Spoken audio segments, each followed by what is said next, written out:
con esta gran calle de columnas romanas, como la vimos en la conferencia anterior. Y aquí están los pilares del templo de Bel en el fondo y estos grandiosos arcos. Y mientras uno recorre esa ciudad, uno llega a este letrero que dice campamento de Diocleciano. Interesante, así que este emperador tenía su campamento y a sus soldados aquí, desde donde él dirigía su persecución a la iglesia cristiana primitiva. Muy interesante. Esta persecución purificó a la iglesia de todos aquellos que se aferraron al pan y al pescado, por decir, pero aquellos que se aferraron a la roca, ellos fueron elogiados. De modo que este fue el gran campamento diocleciano. Y la Esmirna moderna se llama Izmir, una capital bastante moderna. Esto es todo lo que queda de la antigua Esmirna, no mucho. Pero nos cuenta de una historia y de un tiempo interesante. Esos son jóvenes riéndose y divirtiéndose en Esmirna como en cualquier otra parte del mundo. ¿Y saben qué? Yo creo que Dios los ama. Y a Dios le encantaría que tuvieran el conocimiento completo de la verdad, así como a Él le gustaría que tú y yo tuviésemos ese conocimiento, un conocimiento completo de la verdad. Pero si uno tiene la verdad y la defiende, esto es lo que le puede pasar: persecución. Este es el Coliseo donde fueron perseguidos, donde Nerón quemaba a los cristianos, los usaba como antorchas humanas, se los daba a comer a los leones. Gran sufrimiento y muerte ocurrieron aquí, mientras la gente fue aniquilada a causa del odio entre las naciones, entre las religiones. Ahora estamos entrando en una época muy interesante de la historia hoy en día, donde la tensión entre religiones está muy elevado. ¿Ha notado eso? Y quizás la solución al problema, que parece tan lógica, es de no ser tan fanáticos. Es que es tan doloroso ser fanáticos. ¿Por qué no llegar a un acuerdo para que todos llevemos bien? Comprometer un poco solo. Es verdad. Es verdad. No tendría ningún problema con cientos de religiones en el mundo. Pero tan pronto que como se incorpora a la persecución y nos lleva a destruir a todo aquel que crea algo diferente a lo que uno cree, ahí empieza el problema. Pero, ¿qué pasa si finalmente nos unimos y pretendemos que servimos al mismo Dios? Entonces tendremos paz. Paz definitiva. ¿Será que sí? ¿Es que la paz se encuentra en llegar a un acuerdo? ¿Sí o no? Bueno, ese es un problema. La iglesia primitiva descubrió eso. Y entonces llegó la persecución y fueron purgados, depurados. Cuando Satanás no pudo destruir a la iglesia con la persecución, porque cuando él quemaba a un cristiano, 10 tomaban su lugar porque veían la fe de estas personas, que con amor en sus voces y cantos en sus labios y oraciones por aquellos que los perseguían, y no bombas, oraciones por los que los perseguían, y ellos morían por su fe, y otros se paraban y tomaban su lugar. Y si eso no le funcionó a Satanás, ¿qué intentó después? Pues, ¿qué tal usar las tácticas de Balaam? Es que Balaam trató de maldecir al pueblo de Dios. Balac quería maldecirlos porque eran una amenaza para él. Pero cada vez que trataba de maldecirlos Balaam, ¿qué pasaba? Una bendición salía de su boca. Un gran problema, un gran problema. Aquí estaban los hijos de Israel y este profeta Balaam se le ofreció un montón de dinero para que los maldijera, pero no funcionaba. Así que inventó un plan. Y dijo, ¿saben qué? Si conseguimos de que pequen contra Dios, entonces la protección de Dios será levantada. Y ahí sí que los tenemos en nuestras manos. Entonces vamos a tratar de hacerlos pecar. Y ya sé qué haremos. Realizaremos un festival y tendremos una fiesta. Una tremenda fiesta con música estupenda. Y adoraremos a otro Dios. Y las hermosas mujeres se pueden poner sus minifaldas solo por esa noche. Y mostrar un poco las piernas Y eso es lo que hicieron. ¿Y qué hicieron los israelitas? Bueno, pues habían estado marchando por el desierto y sus lenguas estaban resecas y miraron esto y dijeron, increíble, y se dieron. ¿Y qué pasó? Una terrible plaga sobrevino sobre Israel. Veamos si ellos se dieron, comprometieron. Pérgamo significa elevación, elevar. ¿Elevar qué? Elevar el yo sobre lo divino. Hemos escuchado hoy en día acerca del yo cuando prendemos la televisión. No escuchamos que tenemos que encontrar nuestra fuerza ¿dónde? Adentro. Y que uno tiene que cambiarse desde adentro. Y que uno tiene que hacer todo esto por sí mismo. Que esa es la nueva forma de salvación. Pérgamo, elevar los caminos del hombre por encima de los caminos de Dios. Y eso es idolatría.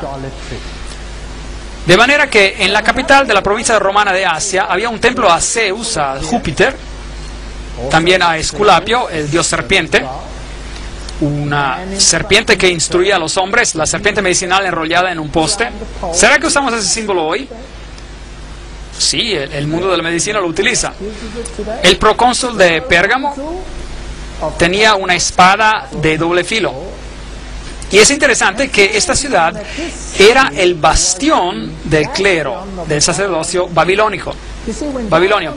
Es que cuando Babilonia fue conquistada por Medo-Persia, ellos tomaron control de la religión babilónica, pero los sacerdotes se rebelaron contra Medo-Persia. Y entonces el clero fue expulsado de Babilonia y se establecieron aquí, en esa ciudad. Así que aquí estaba el clero babilonio oficial con sus raíces antiguas. Interesante. Tomaron la piedra de paladio, las vestiduras, que de hecho eran las vestiduras de Dagón. Tenían un manto de pez y tenían una mitra relacionada al pez con forma de boca abierta en sus cabezas. Muy interesante, porque ellos representaban a Dagón, el dios de los peces. Y de hecho, él era llamado Pontifex Maximus, el puente entre el cielo y la tierra. De manera que uno era salvo por la mediación del hombre, la mediación de la iglesia, en vez de la mediación de Cristo. Así que ellos eran el puente entre el cielo y la tierra, junto con las llaves y la mitra. Entonces, el sacerdote tenía las llaves, dos llaves, la llave para el cielo y la llave para el infierno. Interesante. Y ellos eran llamados los reyes pontífices de Pérgamo. Y el último fue Átalo, el tercero, antes de que esta región se convirtiera al cristianismo.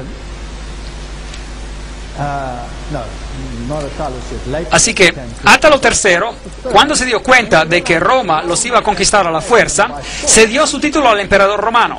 Por lo tanto, que cuando uno va a Roma hoy, ustedes pueden ver detrás de los emperadores romanos las letras PM, Pontifex Maximus, el constructor de puentes. Y los emperadores romanos, como vimos antes, eran dioses.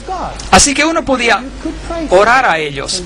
Eran los que abrían las puertas del cielo para el hombre. Ahora bien, es interesante que esas mismas letras, PM, no solo se encuentran detrás de los nombres de los emperadores romanos, sino también detrás de los nombres de ¿quiénes? De los papas. Se encuentran las letras PM, Pontifex Maximus. Entonces este título se le atribuyó a través de la historia a los emperadores romanos y finalmente a los pontífices de Roma, quienes, por cierto, también tienen las dos llaves, a las cuales se refieren como las llaves de ¿quién? De Pedro. Y ellos también tienen las mismas vestiduras, con la mitra, que representa a Dagón. ¿Y cómo fue que todo eso llegó a la iglesia cristiana? Ahora bien, en el año 378 después de Cristo, el emperador Cristiano Graciano rechazó el título. Por lo tanto, que aquí estaban los emperadores romanos y de repente uno dijo, yo no quiero ese título. Entonces se quedó sin dueño el título hasta que fue agarrado por Damasco, obispo de Roma. Y así es como el título llegó a ser parte integral del pontificado romano. Entonces, hoy todavía existe ese título. Pero, ¿qué fue lo que pasó aquí en Pérgamo? Bueno, aquí fue donde se llegó al compromiso, a la mezcla. En Pérgamo tenemos este gran altar de Pérgamo, el cual era, por supuesto, un altar a los dioses, para todos los dioses del panteón. Una tremenda batalla está representada aquí entre las fuerzas del mal y del bien. Y Apocalipsis 2, 12 a 14 nos dice, escribe al ángel de la iglesia de Pérgamo, el que tiene la espada aguda de 2 filos. Y esa es la palabra de Dios. Jesús está escribiendo acerca de la palabra de Dios. Y aquí vemos a otro que también tiene una espada. Pero él es un mediador terrenal. Yo conozco tus obras y dónde habitas. Recuerden que él, Jesús, le está hablando a sus miembros, a su iglesia. ¿Y ellos están viviendo dónde? ¿Dónde está el trono de Satanás? Increíble. De manera que ese sacerdocio, que supuestamente es otro Babel, portal a Dios, es una abominación de Satanás. Es la sede de Satanás, donde está el trono de Satanás. Pero retienes mi nombre, o sea que esta iglesia seguía aferrándose a la verdad a pesar de esas circunstancias, y no has negado mi fe ni aún en los días de Antipas, un nombre muy interesante, Antipas, mi testigo fiel, fue muerto entre vosotros donde había Satanás. La segunda vez que se menciona esto. Entonces aquí vemos a alguien que prefirió morir en vez de negar su fe. Y él lo llama Antipas. Ahora bien, Antipas podría ser, algunos dicen, un personaje histórico. Y algunos dicen que fue este o aquel, o otra persona, un pastor de esa iglesia que fue fiel en ese tiempo, etc. Pero la palabra Antipas también significa antipontífice. Así que el nombre podía tener un sentido espiritual y simbolizar a ese individuo que afirmaba ser el que mediaba entre Dios y el hombre, de tal forma que la mediación se había movido de Dios y Cristo al hombre, y esto era un problema.